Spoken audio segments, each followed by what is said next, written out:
Welcome back. In last week's episode, we laid out the direction we're heading with this web series. This week, we're starting with first things first.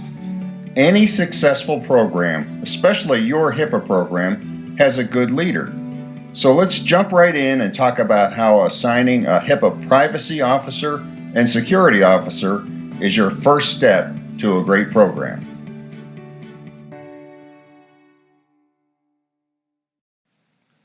Two sections of HIPAA regulations contain the bulk of your compliance requirements: the privacy rule and the security rule. Each rule has its own requirement that practices name someone responsible for those areas.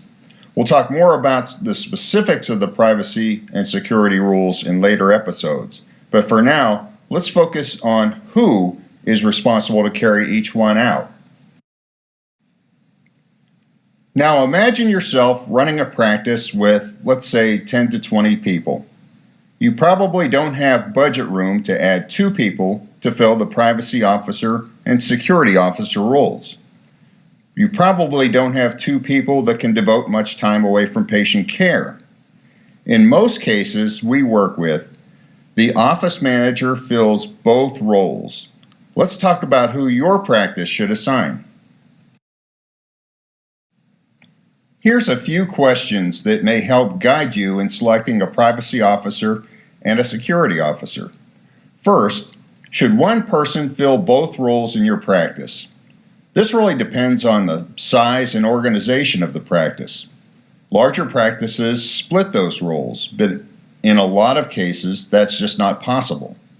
Next, who has the authority to head up your privacy and security programs? I think this is the most crucial of the 3 questions.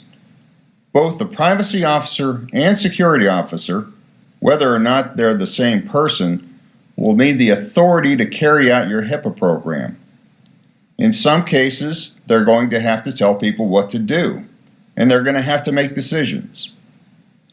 We'll get into their specific duties in a few minutes, but for now, let's look at the last question. Who has the knowledge to carry out these programs? This question is important, but a little less crucial. If you have someone or 2 someones in mind after answering the first 2 questions, this should be easy. Your selectee doesn't necessarily have to have the knowledge in order to be assigned these roles. They just need to be trainable. Your answers depend on your situation, but the bottom line is that every practice needs to fill both the privacy officer and the security officer roles. Congratulations, you've made your picks. So what's next? Officially assign the privacy officer and the security officer in writing. You'll need to keep the assignment letters in your HIPAA file for a period of 6 years from when the assignment was last in effect. In other words, 6 years from the end of that person's assignment. You could be required to produce the assignment letter if you were ever audited or investigated by the Department of Health and Human Services. Let everyone know who your privacy and security officers are by announcing the assignments to your entire staff. You may want to post the assignments on your staff bulletin board as well. If the assignees require advanced HIPAA training, make that a priority so they can get your program up and running quickly. Now let's take a look at what these assignees will actually do. HIPAA regulations outline 2 requirements concerning the privacy officer. Let's take a look at the official language and then break it down into simpler terms. A covered entity must designate a privacy official who is responsible for the development and implementation of the policies and procedures of the entity or of the practice. So, this is the requirement we mentioned earlier. A practice must name someone in writing to lead their privacy program. Their role is to develop privacy policies and procedures and then make sure the team follows those policies. A covered entity must designate a contact person or office who is responsible for receiving complaints under this section and who is able to provide further information about matters covered by the notice required by the regulation. Essentially, this requirement makes the privacy officer the go-to person for patient complaints or questions about the privacy of their health information. By extension, they also become the person your staff can go to if they need to report a privacy breach. The part of this requirement that says, able to provide further information about matters covered by the notice refers to the notice of privacy practices each practice is required to have. We'll outline the NPP in our next episode. As a side note, these requirements come from the HIPAA Administrative Simplification Regulation. We'll post a link to the full text in the YouTube description of this video. Before we get into the security officer responsibilities, you might be wondering why there are two different roles, one for privacy and the other for security. We'll deal with each one in depth later, but here's the fundamental difference. The privacy rule is designed to protect patient information in any form. The security rule is designed primarily to protect patient information in an electronic format, such as electronic health record systems and so forth. That's why in larger practices, the privacy and security roles might be led by separate people. A practice that has the luxury of having an IT director or a chief information officer might use that person as the security officer, while an administrator serves as the privacy officer. Regardless, the rules remain the same. So now that we understand the difference between the two roles, let's look at the security officer responsibilities. The regulation has one deceptively simple blurb about the security officer.